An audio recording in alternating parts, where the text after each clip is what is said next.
Probando, probando y probando. Y estamos probando. And I do believe that we are live. Buenas noches, gente. This is, as always, Isidro Montalvo Espinosa, broadcast coordinator for Liga Nacional Puertorriqueña en vivo. With me, as always, is my co host, the redoubtable Luisa. How are you doing?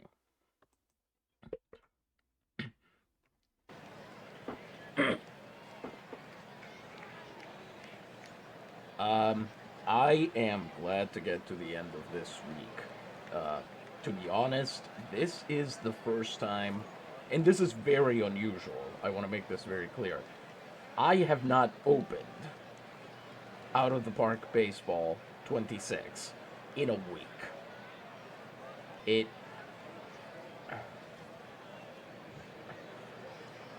it's possible. There are possibly times when there's been a crash or the game doesn't save right or something like that, and I get depressed enough that I don't even want to go near it.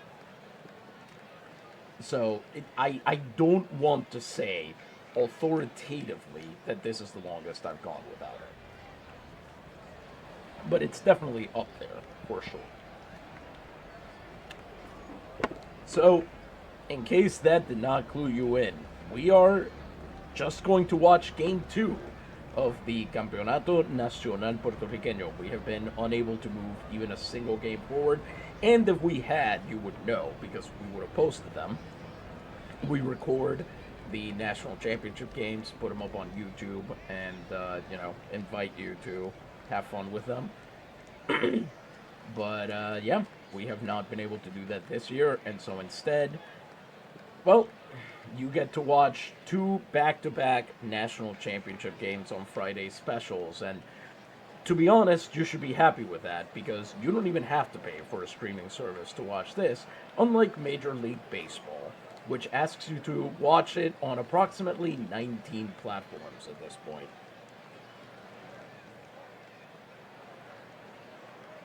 That's also very true. Yes, we will not put you in the gulag for discussing the Liga Nacional Puertorriqueña. In fact, please do. If you do, we will you will accompany us into Valhalla, shiny and chrome, etc. So what we've got here is failure to communicate. That is not what I meant to say. We have the Navegadores once again hosting in sapphire and gold the Amigos de Guánica in their 1970s Phillies ass powder blue and maroon uniforms. And the Navegadores won the first game by, I believe, a correct Louisa prediction of 4-2.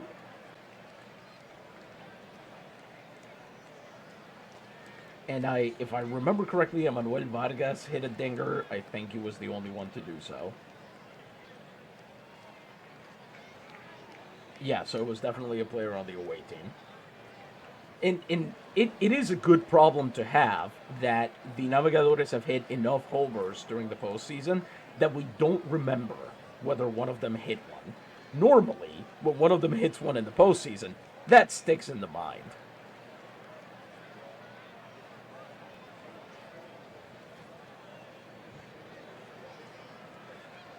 Fior, Fior, Fior, Fior, Fior.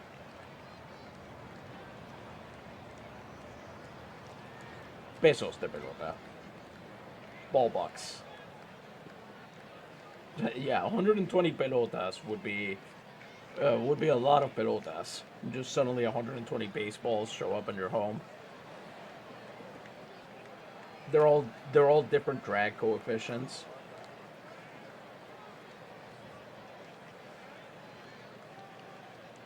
I don't even know what a Mr. Wizard scenario is.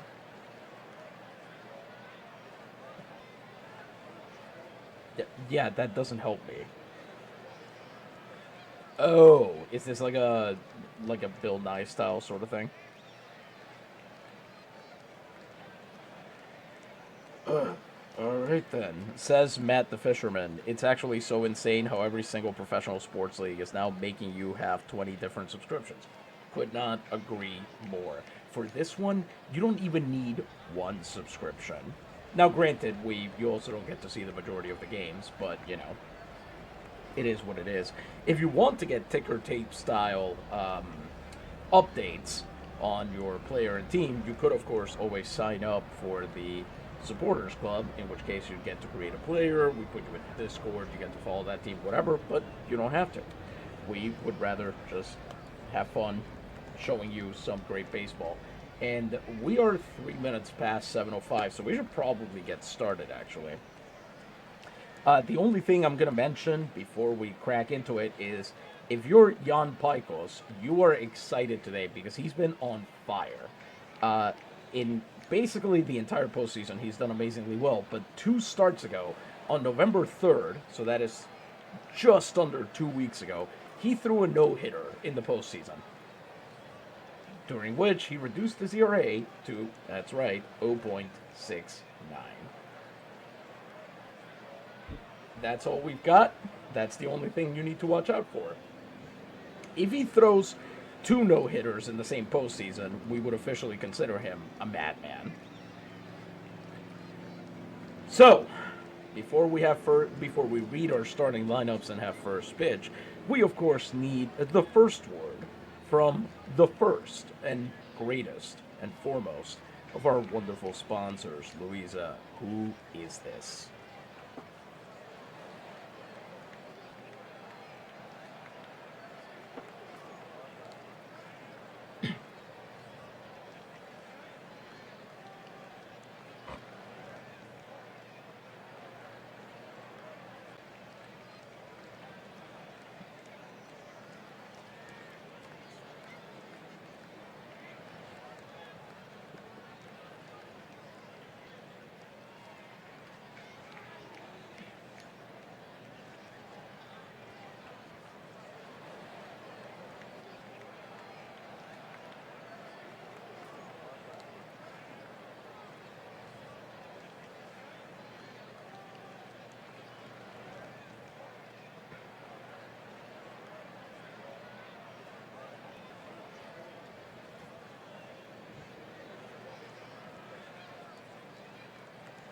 I just wanted to make sure that we understand that is an average per year of curing 4,666 and 2/3 patients.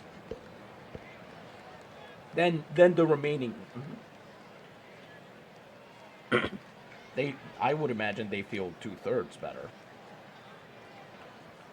Yes, and then the next year, the final third comes in, and then they're all the way better. So really, it's just a matter of taking it for long enough that the wood tar has time to really settle in your system and insulate your bodily organs from, bacteria and other dangers. And once your entire insides are sheathed in a thick layer of protective wood tar, then you're cured.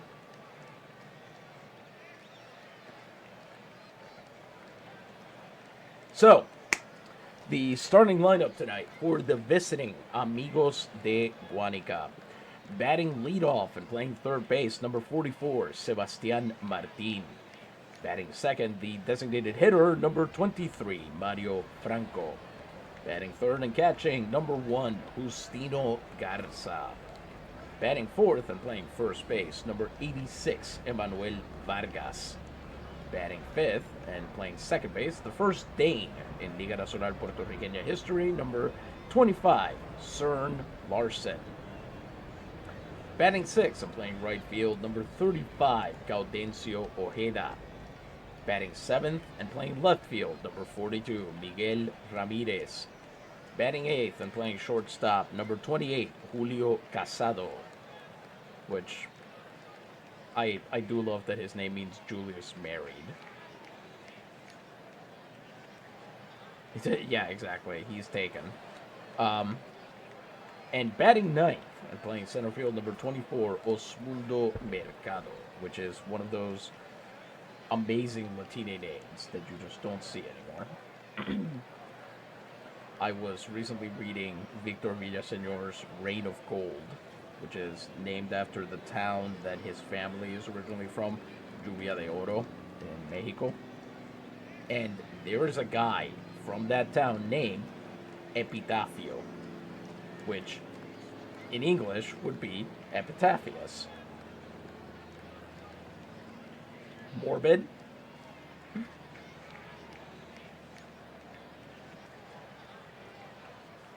It, it, it's actually Greek. They are not. They are not.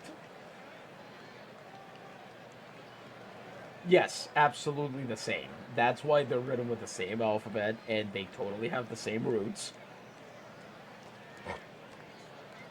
I actually think there is actually a school of classics that does like a Hellenic supremacy thing, where Latin is just a bastardized Greek, and that explains why it shares some of the same roots, even though they don't really work the same way. But whatever.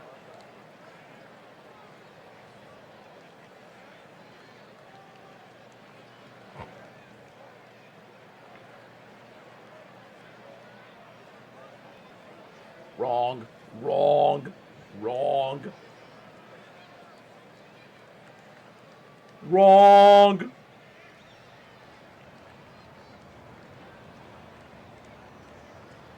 Mm-hmm. Yeah. No, the Romans definitely they sort of did this amazing thing where they took their own deities, and then once they started having contact with the Etruscans and then of course the Greeks, they sort of evolved this different interpretation of all their deities, where it's like Jupiter is a very stern, sober, stately god who runs the government basically on behalf of the consuls and so on that's been elected. Zeus is horny. That's the main difference between them. When Jupiter sleeps around on Juno, it's because he has to. He doesn't want to. He just has to. It's his duty to be the father and king of the gods. That matters.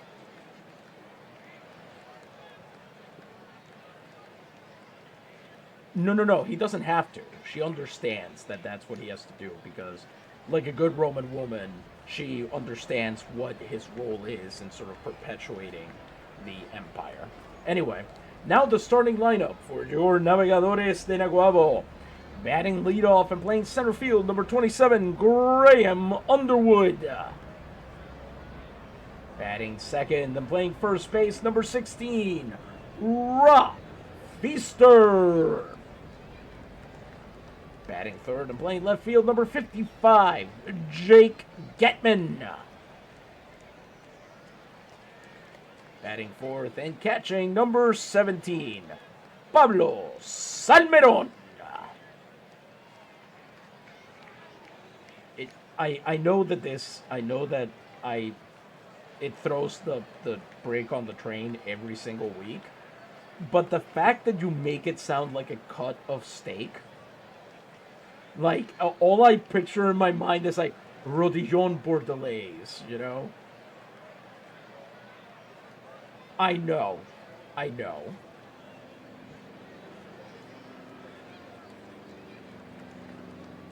Mm-hmm. I do, but I'm just saying that I nonetheless I'm just saying you make his nickname sound like it's a fillet of some sort. Yeah. Batting fifth, the designated hitter number 23, Kim Min Soo. Batting sixth and playing right field number 56, Frank Del Castillo. Batting seventh and playing second base, number 4, Etawin Shurtlew.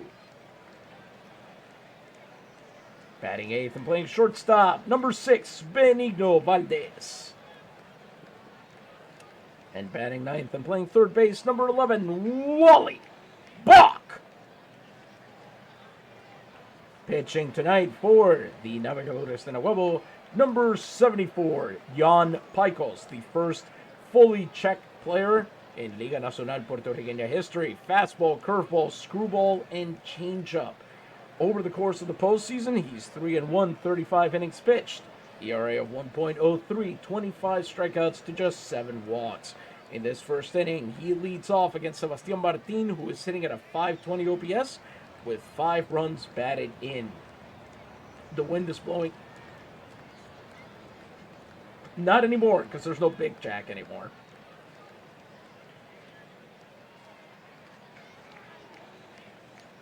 Maybe. We should find a better name for him, though. Now that he's, really coming to his own as a capable number 2, number 3 starter. Honestly, again, I know I say this about a lot of them. On almost any other team, he's the ace. So we've got to come up with a better name for him. But sadly, we couldn't do it in time for today. So I'll just let you know that it is partly cloudy. The temperature is 26 degrees. Wind is blowing out to right. And it's time to get started. Pajkos against Martin. As we pan around. Boy, they really hate showing you that grotto, don't they? He went 34-7 during the season. And here, Martin on the 2-2 count. Hits that one to Shirley, throws over to first. And I forgot that was his nickname. Sebastian Martin is apparently nicknamed something that in English translates to guacamole. Oh, that's got to be out of the park using the actual pitcher Michael Wacha's nickname. Maybe, or maybe it's supposed to be like whack-a-mole, like the game. I think it's got to be it's got to be guacamole because you pronounce his name Wacha, not Wacka.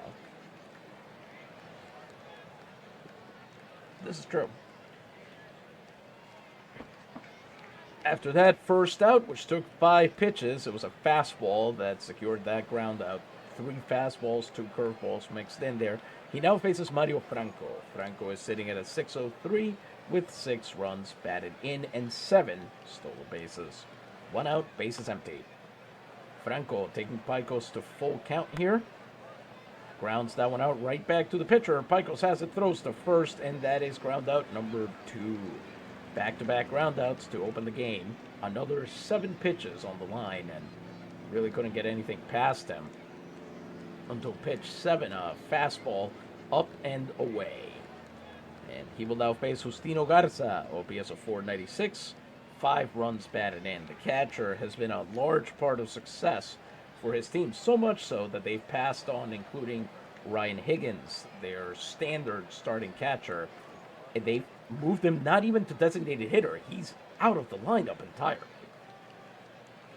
That's, frankly, some truly mystifying roster construction.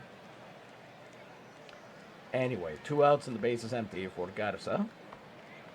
And on the first pitch, he goes after it, knocks it to Shirley, and looks like Pajkos will open the game with 3 straight groundouts. He needed that 1 pitch at bat. The Amigos go down without a fight here at the top of the first, and the Navegadores get to face another very, very good pitcher, number 19, Héctor Delgado. He had a very tough time of it last year, but he's rebounded. This year in the playoffs, he's pitched 70 1/3 innings.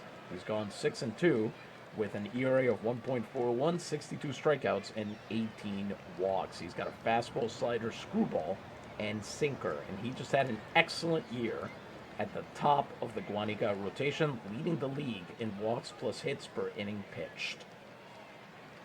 So this ought to be another exciting pitcher's duel, which is what we all love, when no one scores any runs. Facing him is Graham Underwood, who's at a 613 OPS, 8 runs batted in, 6 stolen bases. Let's see what happens. 0-1 count.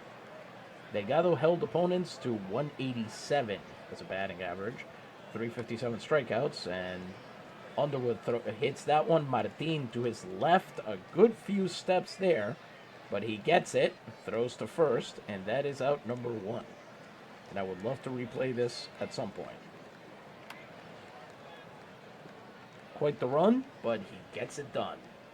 Here comes Rob Feaster, OPS of 668, 1 home run, 9 runs batted in. 2 pitches there, the sinker working very well. We've talked about this before. The Navegadores lineup has a tough time with the sinker. I mean, any team does, but they seem to have a special weakness to it. 1 out and the base is empty. Feaster on the 0-2 count. strikes out. Héctor Delgado gets the first K of the night on a sinker. He has yet to throw a non-sinker pitch. So here comes Jake Getman. OPS of 667. 4 home runs in the postseason, 12 RBI, and 4 stolen bases. And, notably, he is the only batter in this lineup who has faced Delgado before. So this should be interesting. 2 outs, bases empty. 1-2 count. Hits that one high, hits that one deep, but not quite enough. Ojeda able to get it in deep right field, and the side is retired. Both teams go down cleanly in that first inning. Not much action on the base paths at all. Well, that's exciting. Or not. Tension. Very true. Here comes Pajkos. 13 pitches over that first inning. Pardon me. He will face Vargas, Larson, and Ojeda. Vargas currently leading his ball club with a triple threes batting average, OPS of 798, 1 home run, and 8 runs batted in. During the season, he had 9 homers, which was good enough for 4th. And here, Pajkos strikes him out on the curveball, needing just 3 pitches to dismiss him. All different. He fouled off the first 2 before going down swinging. Here comes Larson, 710 OPS, no home runs, 12 runs batted in. Let's see if he does any better against Pajkos. 1-2 count for Larson. He can't make it happen either, but Salmeron drops it. He has to throw first in time, and he can't do it. The wild pitch gets a base runner on the dropped third strike. His check swing put the ball outside of Salmeron's normal range, and as we know, those knees are not made for running. So, Larson on base with 1 out for Gaudencio Ojeda, OPS of 440, and 1 run batted in. Luckily, Pajkos still gets credit for that strikeout. 0-1 count. An attempt at a bunt there. Ojeda fouls it off, so it'll be 0-2. 2 fastballs here. Let's see what Ojeda comes up with. It's a 2-2 count, and he strikes out. Pajkos has struck out 3 in this inning and has a shot at 4 strikeouts in a single inning. That's a very unique thing. Miguel Ramirez, because it basically requires this exact situation where your catcher drops the third strike and the runner reaches base.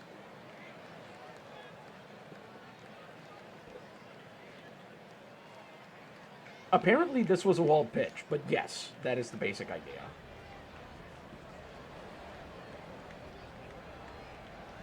It did, but it doesn't count as an error. It counts as a wild pitch.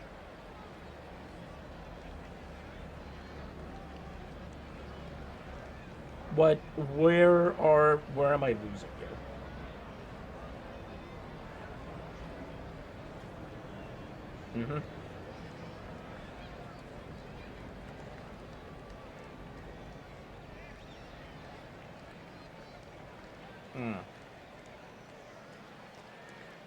Gotcha. I do not have numbers here to find out how many guys have. Oh, here we go. 98 different pitchers have struck out 4 batters in a half inning of a Major League Baseball game. Only 5 players have accomplished the feat more than once. No player has ever struck out more than 4 batters in 1 inning. So now we know, and knowing is half the battle. G.I. Joe. Here comes Miguel Ramirez, 458 OPS, no home runs, 4 runs batted in. I'm going to pretend I didn't hear that, and 10 stolen bases. 2 outs and a man on first. 0-2 count.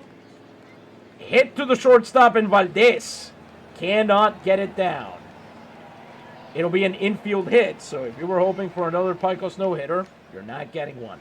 Guánica aboard with their first 2 base runners, the last of which got on legitimately as he put a changeup to Valdez. He had to go out of his way to catch that one and had to let it go so he could actually pick it up. With 2 on and 2 outs, here comes Julio Casado, OPS of 443, no home runs, and 2 runs batted in. Let's see if Pajkos can finish this inning. 0-2 count. That is hit to Balk. He's got it, steps on third.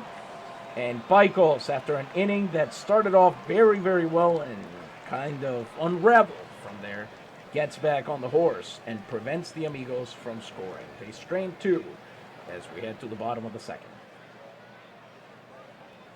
I'm sorry, you were saying something?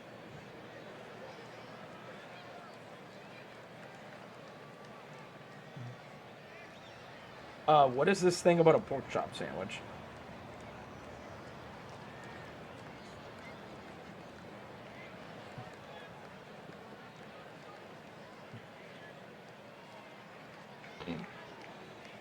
Great. Mm-hmm. Mm-hmm.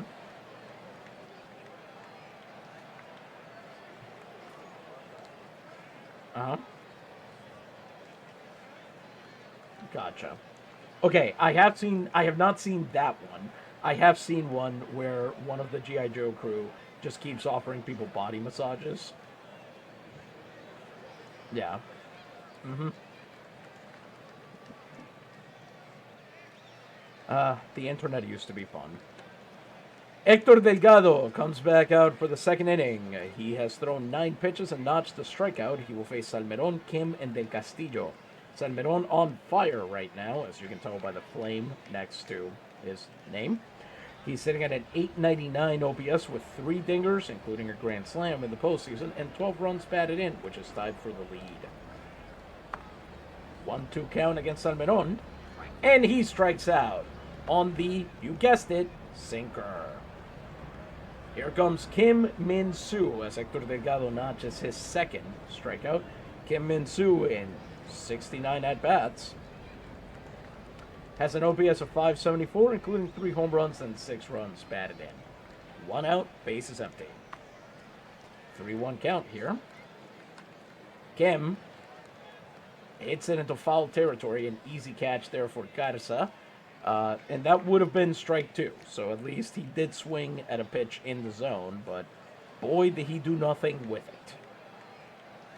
So we've got 2 outs, and the bases remain empty for Frank Del Castillo, who is sitting at a 570 OPS, no home runs and 5 runs batted in. He's putting himself in real danger of getting traded this offseason. First pitch, Del Castillo goes after it, hits it right back to Martin, who throws across the hallway. And we are through 2. The Navegadores is still unable to get anything going here in this game. We're going to have to work some longer at-bats if they want some chance of succeeding. As here comes Jan Pajkos, 31 pitches now, throwing 18 in the second inning. 2 innings pitched, 1 hit, 3 strikeouts. And he will face Mercado, Martin, and Franco. Mercado currently sitting at a 724, no home runs, 4 runs batted in, 3 stolen bases. 0-2 count. Mercado strikes out. Pajkos finally gets that 4th strikeout on what they've called a snotty little screwball. Yeah, I don't know what that means. I assume it means... I assume that it means it moves like it's, got snot on it, given what pitchers have used over the years to doctor the ball.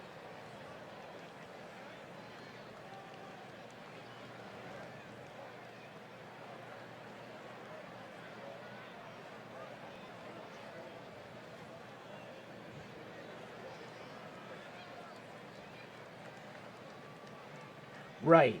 I think it's supposed to mean snotty, like disrespectful, which a screwball or a curveball often does kind of look like it, because it just, they're such heavy breaking pitches that when a batter strikes out on one of them, they just look like you've taken away all of their honor. Yeah.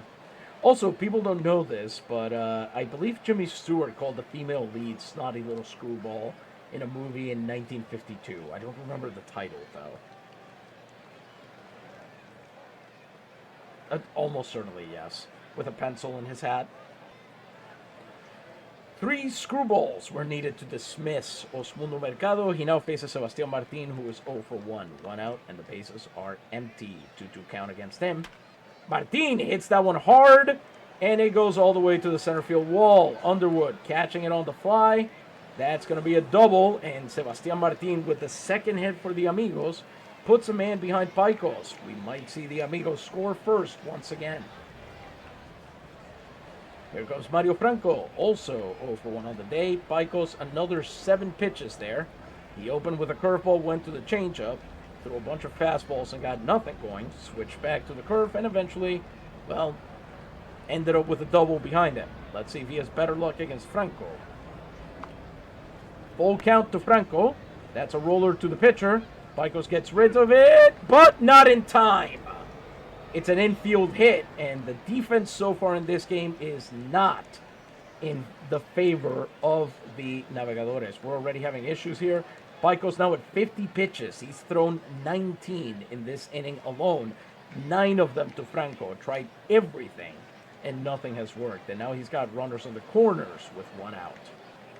So we're already going to start warming up guys because, dear Lord. Garza comes up next. He is 0 for 1. They badly need a strikeout, a foul out, something that won't move the runners. Are they going to get it? 0-1 count. There's a steal attempt, and Salmeron can't get rid of the ball in time. Mario Franco swipes his 8th base, and now they've got 2 in scoring position. Pajkos needs this strikeout like he needs air. 1-2 count. Garza pops it up. That should at least prevent them from moving the runners, as Shirley has it. He's got it, and with 2 on and 2 outs, here comes Emmanuel Vargas. Now, you may remember, this is the guy who hit a home run in Game 1. So this is still dangerous. He's 0 for 1 on the day. Let's see if Pajkos can keep him bottled up. First pitch. Vargas hits that one to Valdez. Valdez has it, throws to first, and unbelievably, Jan Pajkos gets out of it. Neither did I. The Amigos get nothing on 2 hits. They strand 2 more base runners, and now the Navegadores have a shot at making them pay for that. Of course, the question is whether they'll take advantage of the opportunity they've just been given, and, well, you know this team's reputation with us. You know how this booth feels about them. Héctor Delgado has thrown 19 pitches over 2 innings. Let's remember once again, through 2 innings, Pajkos had hit 31 on that same count. 2 strikeouts and no walks so far. He'll face Shirley, Valdez, and Bach. Shirley sitting at a 6.68 OPS with 10 runs batted in. Gonna go after that first pitch. Shirley launches that one, and there goes their no-hitter. As Shirley able to go around, extra bases there. He's got a double. A leadoff 2-base hit for the Navegadores. And things might be getting interesting with Valdez and Bach up to bat. Valdez is sitting at a 6.21 OPS. No home runs, 10 runs batted in. What do you think? Do you think they're going to score?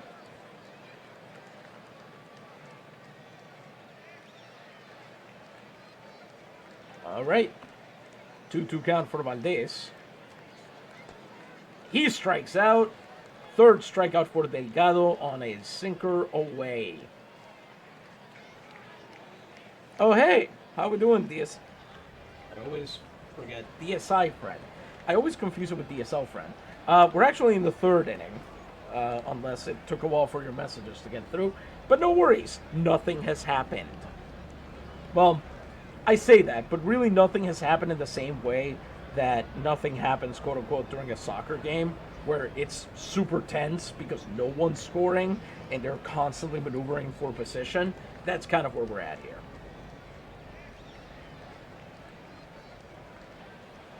That's very true. They are very rowdy. Especially because they're paying more than any other team is charging them. So, you know, they're pretty annoyed. Oh, I was looking at the thumbnail while an ad was playing, says DSI friend. Well, the thumbnail made you a time traveler.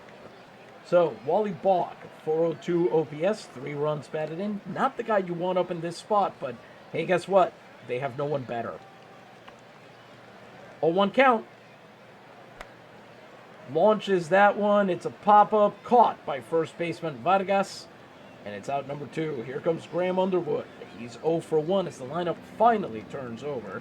Delgado on just 9 pitches in this inning. He's been absolutely crushing it against these Navegadores. Let's see if Ham can come through here.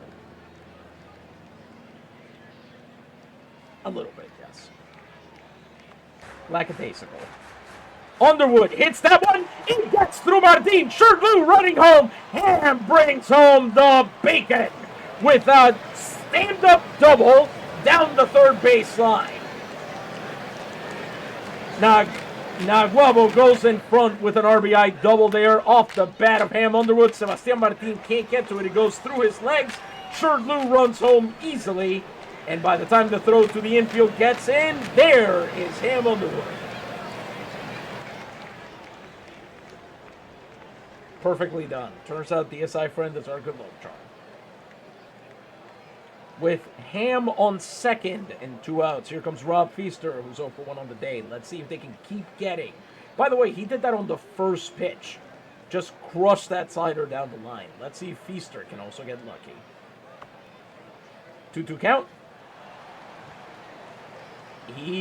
Wait, what?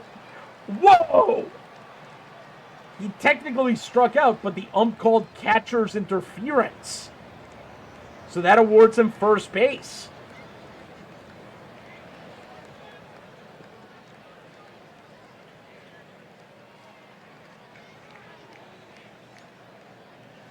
Maybe. Although I can't see the game doesn't have an animation for catcher's interference. That would mean that the catcher, reached out and in some way interrupted the batter's swing. Yeah, and we didn't see how that happened, but if the umpire says it, I'm not going to complain. Not during this inning. Here comes Jake Getman, who's 0 for 1. 2 on and 2 outs. Let's see if that rattles Delgado a little bit, especially since they finally managed a 7-pitch at bat. Oh, dear.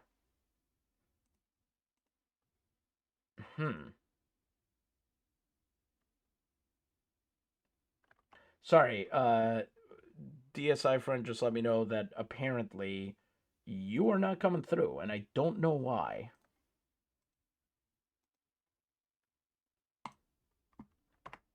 Okay, I think you should be coming through now. Hello? I hope so. Yeah, for some reason, the Discord settings here, so it sometimes, it would not be an issue. I could just kind of set it to whatever and it would work. But apparently it likes to reset to whatever the first window. Point is, it was set as though this was going on a private video call rather than the channel that we're in right now. This one's just for Isidro. Yeah, this one's just a little something for Drow. Mm-hmm. Gross. Anyway, 2 on and 2 out for Jake Getman. 2-2 count. He does not come through, I think it's safe to say, as Delgado gets rid of that ball in plenty of time. And that ends the third inning. The Navegadores pick up a run and grab the lead as we are through the top third of the game. Before we continue with the middle, we are going to have another word from another of our wonderful sponsors. Louisa, the booth is all yours. Thank you. Folks, I want to tell you about El Buen Gusto, Calle de San Francisco.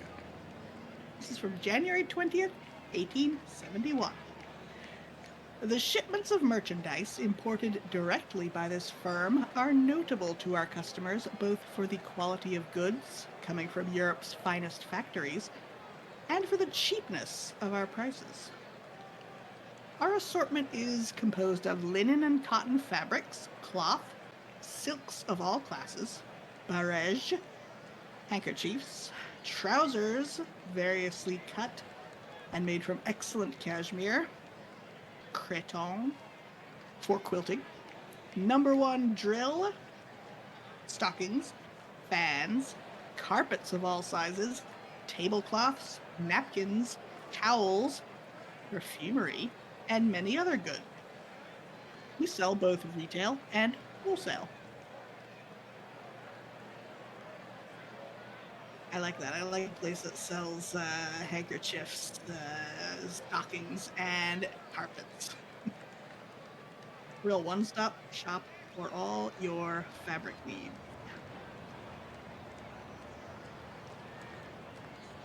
Trousers made from cashmere. That's very interesting.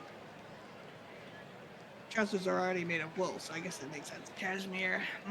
Cashmere, though, is goat hair. And because it's not curly, it's so silky, it has those straight fibers. I don't know if you can felt it the same way you can felt wool to make it really like durable and waterproof like you would for trousers. So I've never heard of cashmere pants before.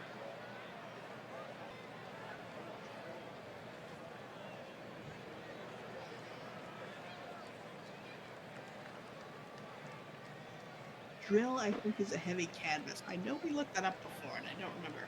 That is basically Sounds like correct, it is. yes. Drill. Drill, yeah. I was speculating about trousers made from cashmere. I don't think you can felt that the same way you can felt wool to make it like really durable and waterproof. So I don't know how that works. Yeah. Drill is specifically a kind of heavy canvas that makes you post in all lowercase about sundry topics. Turning the 4th of July into something else, etc. Yeah, facing God and walking backwards into the zoo. That's when you want to wear drill. Drill, for the man who knows that there is no difference between good and bad things. Unlike you absolute moron. Perfect, no notes. Drill, the only fabric that resists stains from brown ketchup. Oh man, have you ever had brown ketchup? In the context of a drill post, it's he asks the wise man if there's a brown mustard, why isn't there a brown ketchup? And the wise man says, "My friend, the condiment you seek is barbecue sauce." Yes, but there is a brown ketchup. Unfortunately, it's not very good. I don't like it. The brown ketchup, by the way, the wise man in question, by the way, is Ted Lasso. In case that wasn't clear. Mm-hmm. Anyway, barbecue sauce. He does. He does love barbecue sauce because he's from Kansas City, and that's one of like 3 things they have there. So this brown ketchup, is it a tomato ketchup? I don't remember. This is a English condiment, and Of course it you is. would have it. It's like a thickened Worcestershire kind of is what it tastes like. Oh God. Yeah, I don't care for it. So it's just like, what if tamarind paste but also fishy? Like, I don't really notice that about it. It is sweet and tangy, and it has the flavors of spices. But says DSI for gelatinous A1. yeah, exactly. That's exactly what it is. Oh, ugh. I don't even like A1 in the first place. It's pretty good. A1 always tastes like cola to me, which I find strange. Yes, it does taste a lot like soda. You are correct. That does explain why sometimes when I did like it, I had a desire to just pop the cap off and drink it. Mm-hmm. That's how you... You gotta dilute it first. That's classy. No. That's how you establish dominance. You're just taking swigs from the A1 bottle. Listen, when we cook with vinegar, don't we take a little nip for ourselves? This delicious. is amazingly the second time I have discussed drinking vinegar today. It's good for you. I think I'm thinking, you've seen the Vine, right? Where the guy's like, he's drinking water out of this huge bottle, and he's like, man, that's a huge water bottle. And the guy goes, it's not water. And he goes, oh, vodka. I see how it is. And he goes, it's vinegar. No, I haven't seen that. Yeah, it's pretty But I good. like it. Mm-hmm. Anyway, because the height of visual, of broadcasting is obviously to describe things that nobody can see. We're going to continue on with the 4th inning as Pajkos takes the mound again. He's at 57 pitches. Wait, hang on. You ever just take, says the SI friend, you ever just take a big old gulp of apple cider vinegar on accident? No? Not on accident. That's my loophole. And also not on purpose. Well, I can't say the same. Yeah, well, that's your problem. Your problem is that you just yearn for the Verjus. That's you have the medieval I mindset. do. I do. Why can't we have that anymore? I think because of the Protestant Reformation, ultimately. They're responsible for all our problems. They really are. Anyway, Pajkos says 57 pitches, 3 innings pitched, 3 hits, 4 strikeouts. He's going to face Larson, Ojeda, and Ramirez. Wait, DSI friend says, it looks like moths. Listen, if Delicious. I open a thing, I don't drink apple juice in the first place, but if I were to open a thing of apple juice and it smelled like apple cider vinegar, that's going down the sink. I'm not drinking What if it's most of the way into turning into scrumpy? Please stop saying the word scrumpy to me. It's a great word, though. It is not. It is not. Delicious alcoholic apple. Moving on. Larson takes Pajkos to a full count, then bangs it right to Balk, who throws across the hallway for out number 1. 8 more pitches. Pajkos is going to be lucky if he lasts a regulation 5. Dear Lord. Here comes Ojeda. He's 0 for 1. What? Are you warming up a new guy? I'm warming up 2, yes. 1 out, bases empty. We don't really have the kind of bullpen that can sustain. Oh, Ojeda flies out to center field. That's exactly when he needed, a 1-pitch at bat. He's got to get more of those. And here comes Miguel Ramirez, who's 1 for 1 on the day. The problem is that we don't really, as that flies out to right field, almost at the foul line, but not quite. Del Castillo able to get it before its arc would have crossed Gentleman's Point. So the Navegadores remain ahead 1-0 after the top of the 4th. We do not have the kind of bullpen that can survive a pitcher leaving the game after 5 innings. Okay, yeah. We have a great bullpen if the pitcher can get through. As a teacher, this is a problematic thing to have to say. Oh no, I already know. Yeah, if the pitcher can get through 6 or 7 innings, Yes. then we're in good shape. Then it's fine. But here's a question you probably cannot answer. Has anyone ever only decided had to pitch? as to far look more like the Velociraptor one? What? Never mind. Go ahead. Has anyone ever had to only pitch 27 pitches to finish a game? No. Yeah, that seems impossible. Okay. Yeah. What I was referencing was the meme that goes, has anyone really been far as decided to use even go want to do look more like? Nope, don't know that one. Yep. Incomprehensible. Anyway. Here in the bottom of the 4th, Delgado, 44 pitches over 3 innings, 2 hits, 1 earned run, 3 strikeouts. He will face Salmeron, Kim, and Del Castillo. Salmeron, 0 for 1 on the day. 2-2 count. Will Salmeron strike out? No, he will hit it to Larson, who will turn around, throw to first, and that is out number 1. Salmeron's flame dimming fast here, as with 1 out and the bases empty after he's gone down on the slider both times. Maybe he should, I don't know, start watching out for it. Here comes Kim Min-soo, who's 0 for 1. 1 out, bases empty. 0-1 count. He's going to get plunked. Yep. Oh! Right in the jewels! Oh, no! You can't! Look where that hit. Well, to be fair, he crouched into it. That's his thing. I don't know that I want you to say that either. Alright, fair. I retract my statement. We're not doing LMP after dark. We're not discussing what Kim Min-soo is into. This is a non-CBT league. Reasonable. See, it's funny, because it actually is. We don't have a competitive balance tax in the league, which is the only thing that acronym has ever meant. Exactly, of course. Here comes Frank Del Castillo, who's 0 for 1. He comes up with a man on first and 1 out. Though, how much of a, in 1907 parlance, how much of a man he is after that hit is, I would say, up for grabs, but it's probably questionably that too. Uh-huh. Listen now, the thing I said sounds so much better with all the things you've said. Exactly. Frankly. Yeah. It's almost like I'm setting you up. Wait, this I have to. Okay, hang on. I'm waiting for the music to finish. So Frank de Castillo lined that one straight at shortstop Casado. He caught it. By the way, Casado, his countryman, I should add, Casado's Mexican, is de Castillo. And DSI friend says, speaking of CBT, did you see the presser after Trump and Mamdani's talk?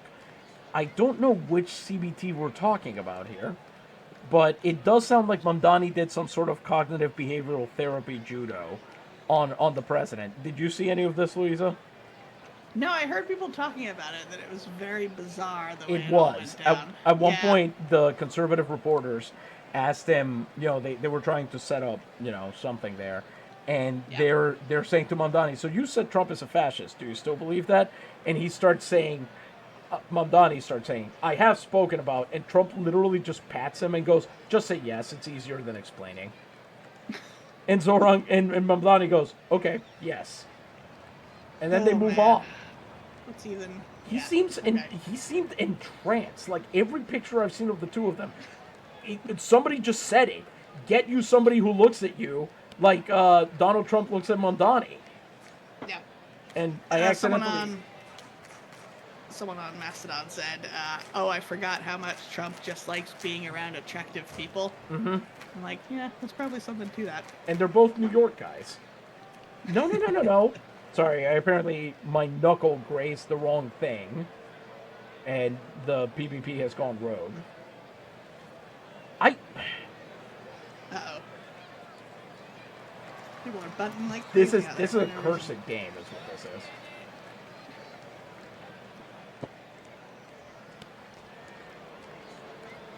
What's happening?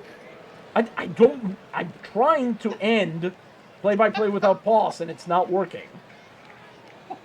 No matter what I hit, including escape, the thing I'm supposed to hit, nothing is working. Maybe if you don't do anything, catch up. Catch up to what? It's running away. I don't know. I've tried all of the things that have worked previously. I've hit one, I've hit space, I've clicked the mouse. None of this has worked.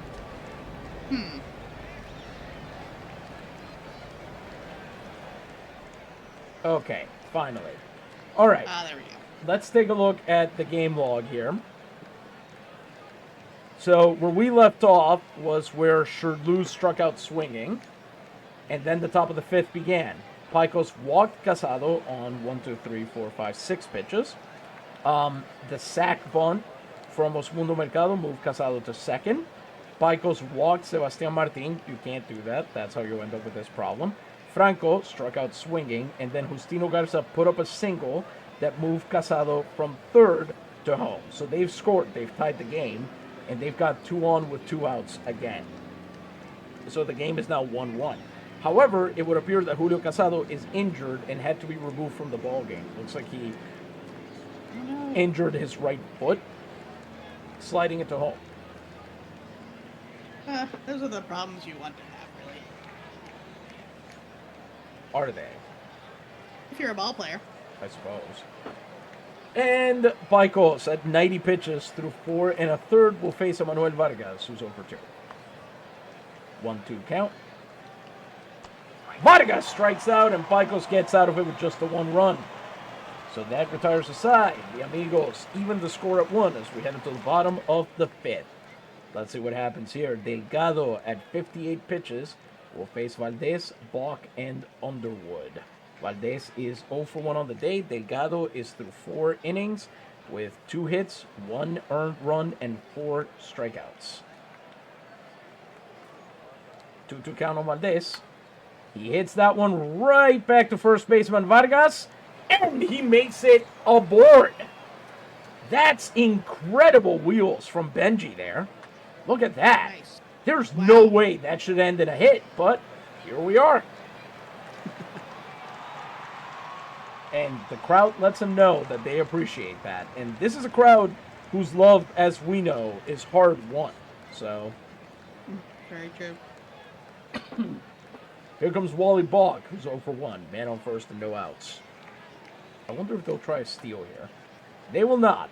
That's going to be a double play ball. And boy, Wally's not having a good time. Hayward at short, able to get it. Throw to Larson at second, who throws on to Vargas at first. And that's a twin killing. The Navegadores immediately get themselves out of the good position they were in. And here comes Ham Underwood, who's 1 for 2 with a ribby. Can he repeat the magic here? Come on, Ham. 2 outs, base is empty. He, of course, brought in that previous run, and looks like that's... Oh! Larson drops it! Woo! Fielding error there, the second from the Amigos, and Underwood will be aboard as here comes Rob Feaster, who's 0 for 1. With 2 outs and a man on first. He's going to try to steal second. Yes, he is. And he's going to make it! Amazing. Garza couldn't get the ball out, and Naguabo, being aggressive here, moves Underwood over to second. That's his 7th steal of the postseason. Let's see if Feaster can bring him home. He's over 1 on the day. Full count to Feaster. He reached via catcher's interference, and he's aboard with a walk. 2 on and 2 outs for the tank from Frank, Jake Getman. He's over 2. First pitch to him. Bouncer to the shortstop. Hayward's got it, and he can't throw. The bases are loaded. Wow. And normally, the bases being loaded for Pablo Salmeron would be an exciting event. But this series so far has not been his best, his finest hour. Let's see if that changes now. He's 0 for 2 on the day. Can he bring those runs in? Full count. Salmeron in the air. Fly ball to left field, and he drops it. It goes over his head. That is going to bring some runs in. Underwood and Feaster score on what ends up as a Pablo Salmeron stretched single. The Navegadores are up 3-1. Rodillon comes through in the clutch for his ball club. Look at that. Launched it right into no man's land in left field. And poor Miguel Ramirez had to go run it down. By which point 2 runs were across. Looks like maybe he got just his glove against the edge of it, but it wasn't slowing down. Yeah, like it bounced out. Maybe the glove wasn't broken in enough. Yeah. Poor guy. Here comes Kim Min-soo. He's over 1 plus a hit by pitch. And boy, what a hit by pitch it was. 2-0 count. Kim hits that one right back to Vargas. He steps on first and ends the 5th. But not before the Navegadores get 2 more runs across and lead 3-1. Pajkos in decent enough shape to go another inning. He is through 5 on 95 pitches. 4 hits, 1 run, 2 walks, and 6 strikeouts. And he will face Larson, Ojeda, and Ramirez. Larson is 0 for 2 on the day. Now, I have to ask, we also asked last time at this point how the game would end, and the score was the same then as well. 3 to the Naves and 1 to the Amigos. How do you feel about this game?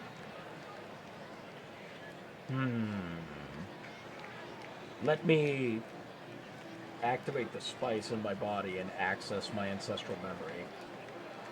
And be able to see throughout the past, present, and future like in Paul Atreides. Oh wait, I can't do any of that. I'm gonna say 5-2. Okay, interesting. I think it's going to be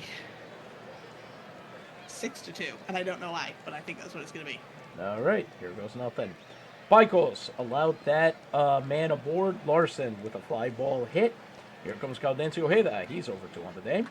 First pitch, and he knocks it through. Boy, both pitchers are tiring fast here as that goes into left field. Getman has to throw back, and there are 2 on with no outs. The tying run is on second base. Let's see if Chet Hancock is ready to go, and poor Quinlivan will be right behind him. Here comes the new, they're not putting him in for designated hitter this time. They switched him out for the left fielder. Now pinch hitting for the Amigos de Guánica, number 29, Ryan Higgins. The 30-year-old Irish catcher for Guánica, as I mentioned, started the majority of their games at either catcher or designated hitter this year, and is not in the starting lineup for the postseason, which is, frankly, inexplicable. 0-2 count. He hits it in the air. It lands. Higgins is going to bring in a run. Ryan puts one in, and the Amigos shave the lead down to 1 run. It's 3-2 here.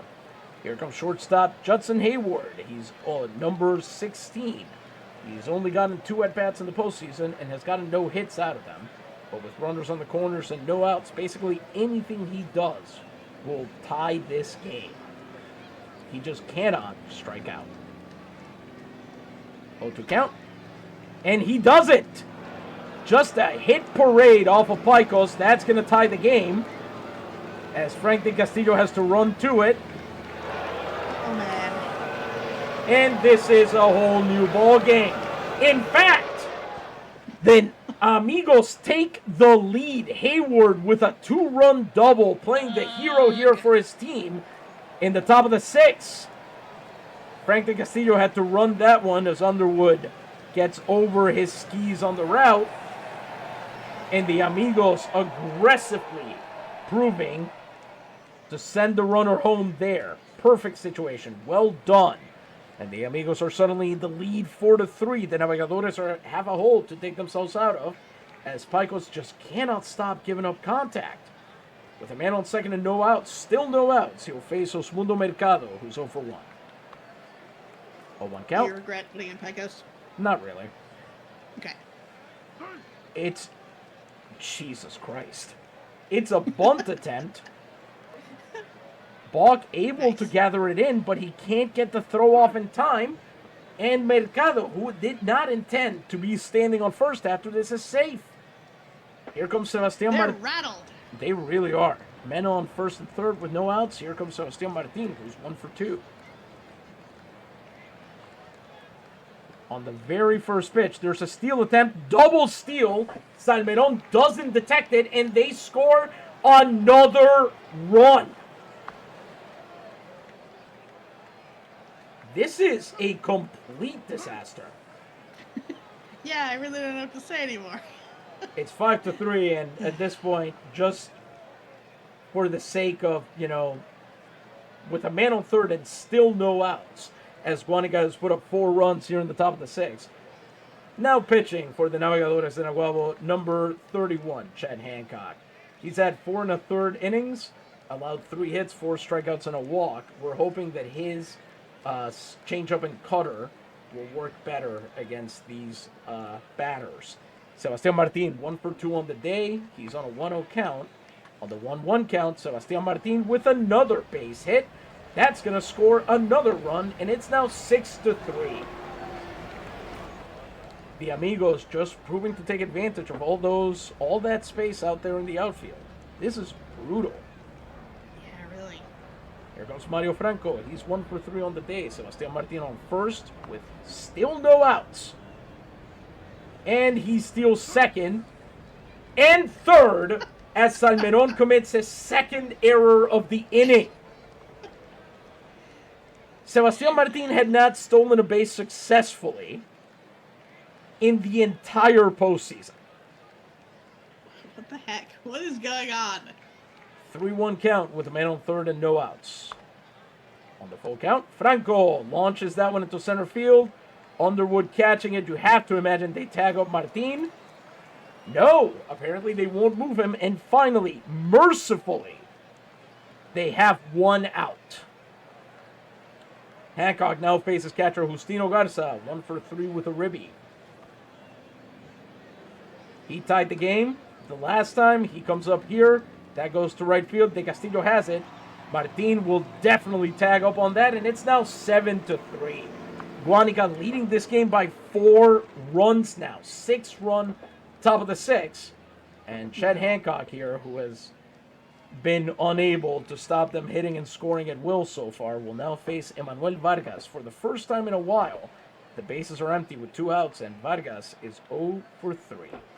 On the other hand, imagine if they come back from this. I mean, I can't. I cannot imagine them coming back from this. 1-0 count. Vargas hits that one to Balk. Balk throws over to first, and the inning is finally over. The Navegadores have dug themselves a giant hole there in the bottom of the 6th, and they need to get out of it post-haste. Héctor Delgado, through 5 innings, is on 85 pitches, 5 hits, 1 run, 1 walk, 4 strikeouts.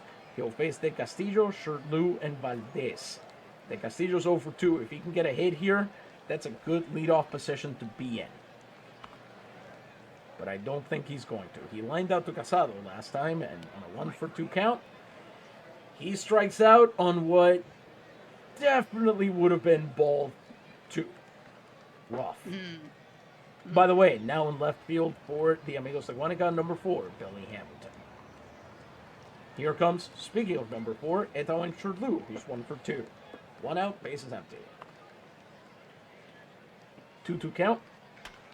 Shirley hits that one hard, and it goes all the way to the wall. Center fielder Mercado chasing it down as Shirley runs the bases. He'll be on board with a 1-out triple. So at least one of them is showing some life here. And let's see if they can chip away. Benji Valdez comes up. He's already 1 for 2 on the day. Can they get some of their own back against Delgado? Man on third with 1 out. 2-2 count. Valdez chops it to third, and they do score the run. RBI ground out there. It's 7-4 now as they get 1 run back and put Delgado over the 100-pitch line. Wally Balk comes up with the bases empty and 2 outs. The best outcome would be a home run, but that is unlikely to happen. So here goes nothing. So funny. 2 outs, bases empty. 0-2 count.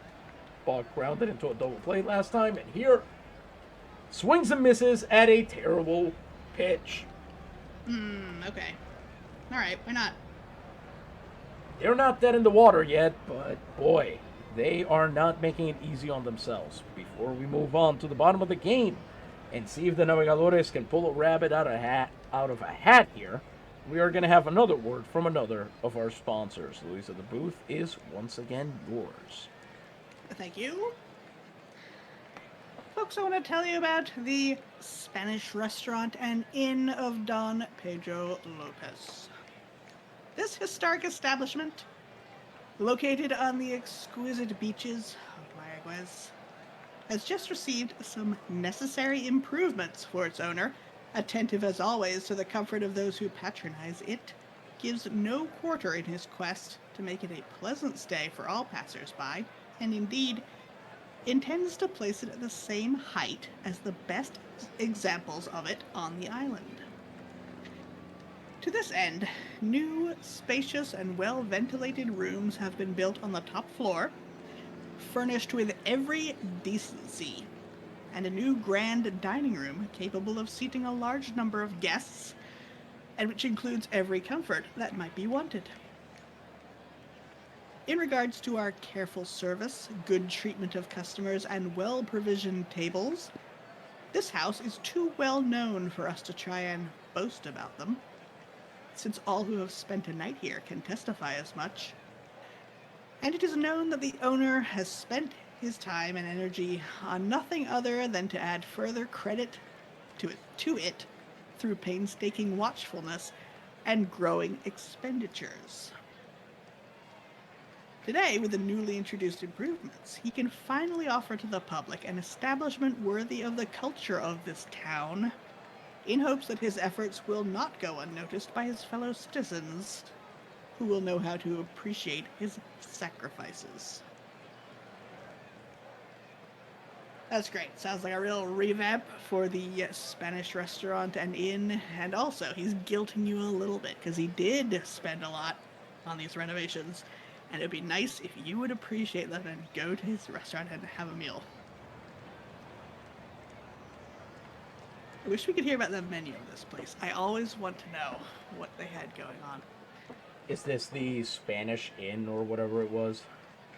Yes, so this is the Spanish restaurant and inn.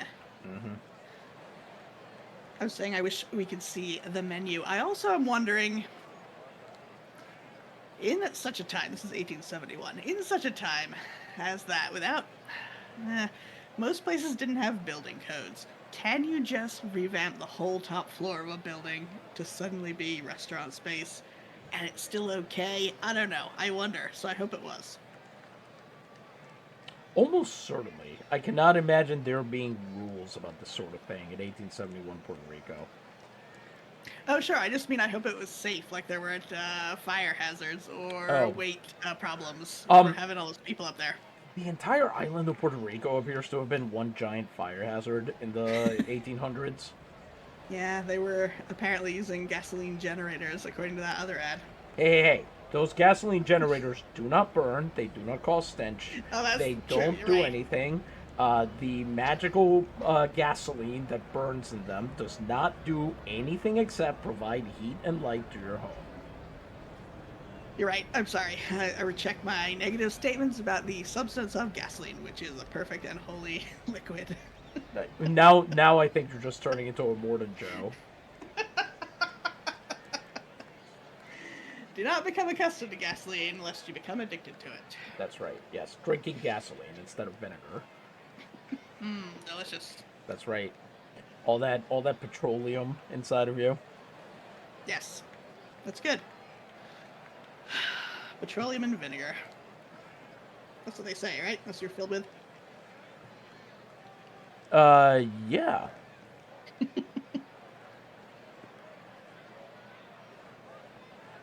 Anyway, all right. As we are in the top of the seventh, Chad Hancock, 11 pitches over that first inning, has one hit to his name. He will face Larson, Ojeda, and Hamilton. Onbar will be in the pen. 1-2 count on Larson, and he strikes out.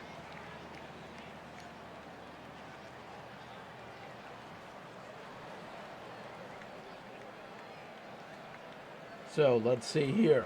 He strikes out on a changeup. Check swing there, cutter, changeup, pretty easily. Metronomic at bat there. He will face Gaudencio Ojeda, who's 1 for 3 on the day. 1-0 count. Ojeda pops it up. Should be an easy catch there for Balk, and he's got it. Out number 2. The bases remain empty for Billy Hamilton, who is, well, this is his first at-bat in this game. He's actually had 32 at-bats in the postseason, which is kind of impressive for a guy who's not in the starting lineup. OPS of 314, 4 runs batted in. 0-1 count.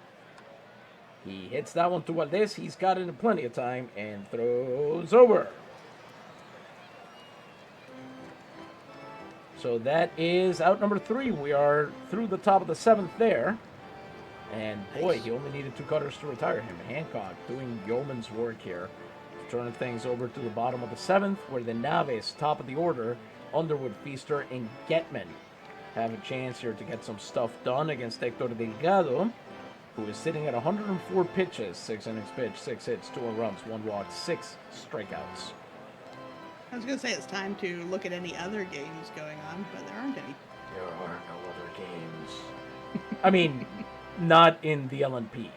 There are the Mexican League playoffs, and I think the Cuban playoffs are finally happening right now. Ah, nice.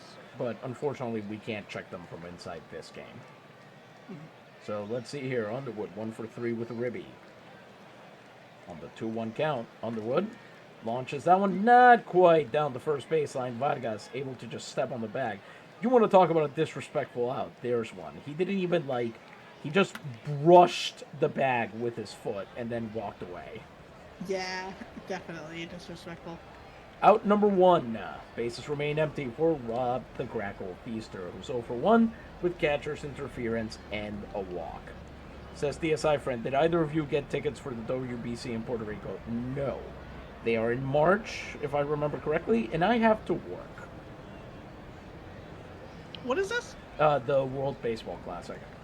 Okay, yes. Actually, wait. Why am I putting up Quinn Levin? And why am I putting up anybody before we have 2 outs? Here comes Feaster, 0 for 1. 2-2 count. And Feaster Hits that one right to Larson, who makes the throw perfectly well this time. That's out number 2. Bases remain empty for Jake Getman. He's 1 for 3. Let's see what happens. They're getting good at bats off of him, but they're not resulting in anything. Oh! Spoke too soon. Getman rolls it past the infield for a single. And here comes Salmeron. He's 1 for 3 with 2 ribbies. Let's see if he can improve on that a little bit here. 2 outs, 1 on. Come on, Pablito. First pitch. Getman breaking for second. He's in. That's his 5th stolen base of the postseason. Exciting. We've got a man in scoring position. Salmeron at bat. Let's see. 2-2 count. Come on, Pablito. Seriously? He gets frozen out on a fastball within the zone. That's strikeout number 7 for Héctor Delgado, and we are through 7 innings. So we're in the top of the 8th. Chet Hancock, 19 pitches over 2 innings, 1 hit, 1 strikeout. He will face Hayward, Mercado, and Martin. Hayward is 1 for 1.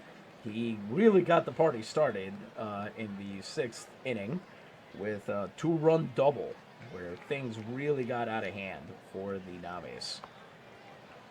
That's not usually his move, but let's see what happens here. Boy, he is having a game. He came in for Casado after he hit his right foot, and he's got his 2nd hit of the night. He really wants to be back in the starting lineup. Here comes Osmundo Mercado, who's 1 for 2 on the night. Man on first and no outs. 1-2 count. Mercado hits that one right back to Hancock. Throws to... What? Can we take another... Okay, that is not what the original animation showed. But on the replay, he is definitely safe. Okay, yeah. Very weird. Sebastian Martin comes up. He's 2 for 3 with a ribby. We've got 2 on and no outs. 0-2 count. Martin hits that one deep. Underwood chasing it down. He's got it.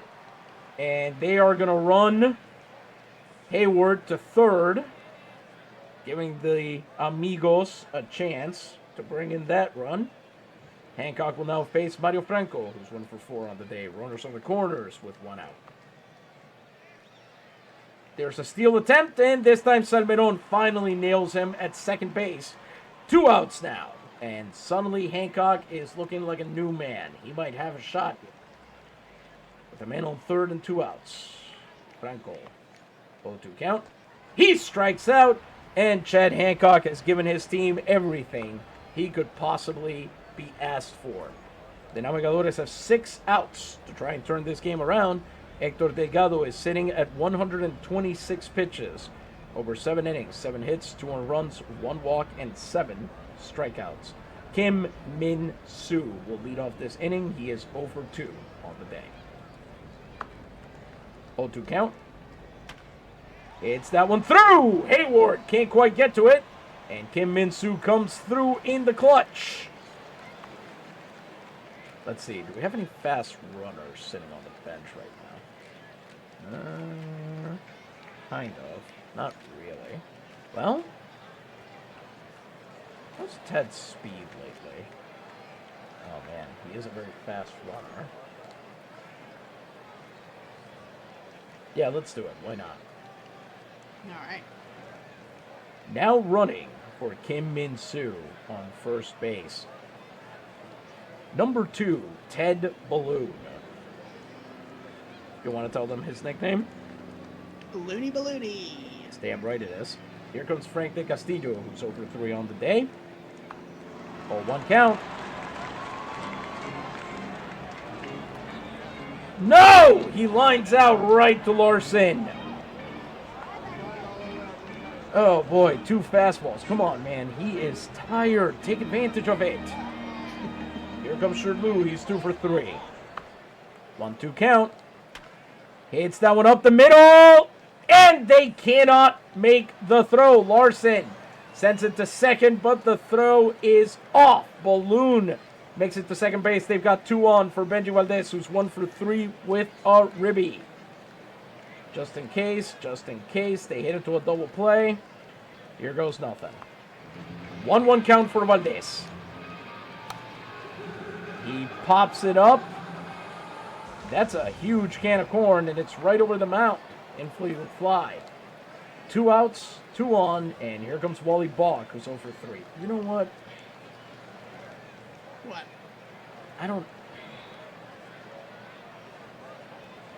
The problem here is that he is undeniably better than anybody else I could be putting in that spot right now.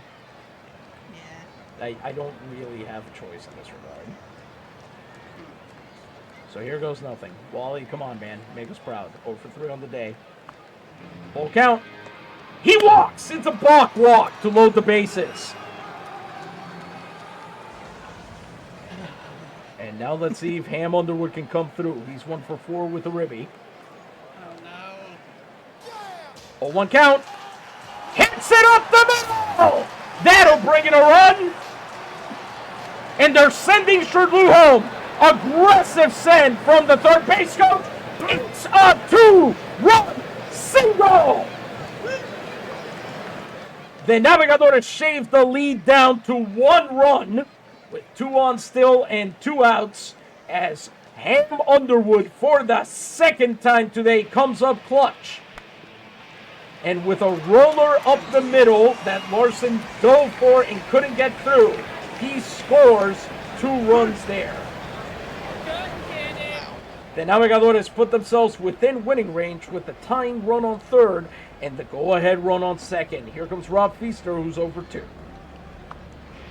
1-1 count. Oh, now pitching Sid Maldonado, the lefty. Hits that one down the first baseline. Vargas has it, steps on the bag, and the inning is over. The Navegadores scored 2 all-important runs to take them into the 9th inning. We're now pitching for the Navegadores will be number 10, Kareem Anbar. He has pitched 10 innings in the course of the postseason, 6 hits, no runs, no walks, 14 strikeouts. Remember, 10 innings is 30 outs. He has struck out 14 of the 30 outs he's gotten. Here comes Justino Garza, who's 1 for 3 with 2 ribbies. Garza's got a single in 4 hits here. He hits that one to Wally Balk. He throws across the whole way, and that's out number 1. Here comes Manuel Vargas, who's 0 for 4. This should be fun. 1 out, base is empty after, boy, he got real confident in that sinker. He threw 6 of them in a row. They like to get stuck in a groove, I feel. They sure do. Pitchers. Another full count for Manuel Vargas, and he strikes out. Goes down on a sinker, but this time there were some sliders mixed in. And here comes Søren Larson, who's 1 for 4 on the day. Kareem Anbar here with a chance at a clean 9th. 3 full counts in a row. Holy cow. Launches that one into center field. Underwood has it, and Kareem Anbar has given his team the chance to win this one. Bottom of the 9th, 3 outs to do something with this. Sid Maldonado, the lefty, number 21, came in. He's thrown 5 outs in the postseason. Over those, he's allowed 1 hit. Has yet to record a walk or a strikeout. He's a flamethrower. He's thrown 3 pitches today. Got a fastball and an incredible curveball. A power pitcher. During the season, his ERA was 0.79. He pitched in 34 games. Went 6-5 with 13 saves. Shut down 20 of the 24 opportunities he had. 57 innings, 43 strikeouts to 9 walks. So I'm just going to say this. Guánica made an excellent choice going to this man. Nice. Jake Getman, 2 for 4 on the day. Let's see what they can do. He goes after the first pitch. Knocks it to Larson, who throws to first. And that pitch results in an out. Here comes Pablo Salmeron. He's 1 for 4 with 2 runs batted in. Let's see if he does any better. 1 out, base is empty. 1-2 count. Knocks it into the air. Should be very catchable out there in right field. And indeed it is for Ojeda.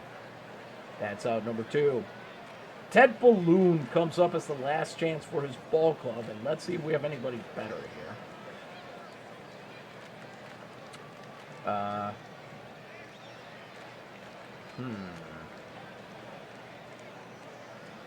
43, 46, 54, 47, 58. It's about the same. All right, we're rolling with them. Let's see if Looney Ballooney comes through here against a lefty pitcher.